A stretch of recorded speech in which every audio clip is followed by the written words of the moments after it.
you'll see that they came back, the wounds would be completely healed. And so for people who say she cut herself or she did it by psychosomatic, you say, well, how do they heal themselves, right? I love what they told Padre Pio.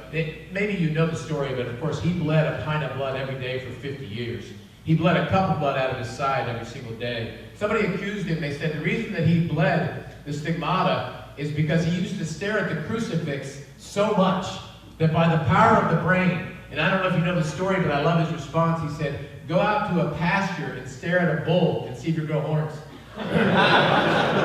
Anybody who says that baloney has no evidence to back it up. It's true throughout the church, inside and outside the church. People say all kind of phony stuff. They have no evidence to back what they say up. I'm a big evidence person. I'm a doubting Thomas. I want to see it to believe that's who I am.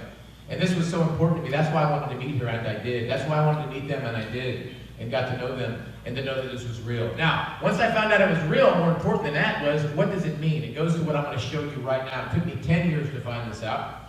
That the prophecy said, come back the day after the feast of Corpus Christi. Okay, why? Well, obviously, if this is from God, Jesus is highlighting a feast day. It's Latin for the body of Christ, but there's not literally maybe one of the 500 Catholics that I meet, and I'm not throwing stones, I do none of this, okay? But there's not one of 500 Catholics that I meet, including people who work at the church, that have any clue as to how this feast day was ever started. We don't know why we do what we do. That's one of the biggest problems we have in the church. I think it's a perennial problem. And it started because I'm going to show you, because a priest was doing Mass in Italy. And I don't mean Lanciano. We'll talk about that in a minute.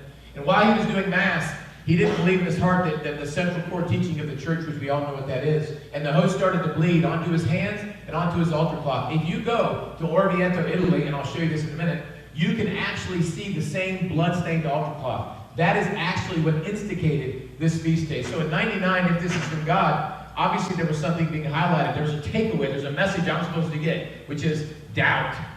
The priest didn't really believe.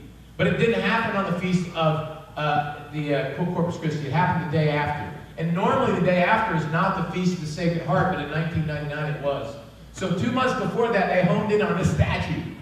And yet they have no idea she's going to have a stigmata, and they definitely have no clue it's the Feast of the Sacred Heart. Even the researchers didn't know this. And she had what you saw, a full stigmata. The first time in human history that anything like this has been prophesied on and recorded on film and happened that we're aware of on the Feast of the Sacred Heart.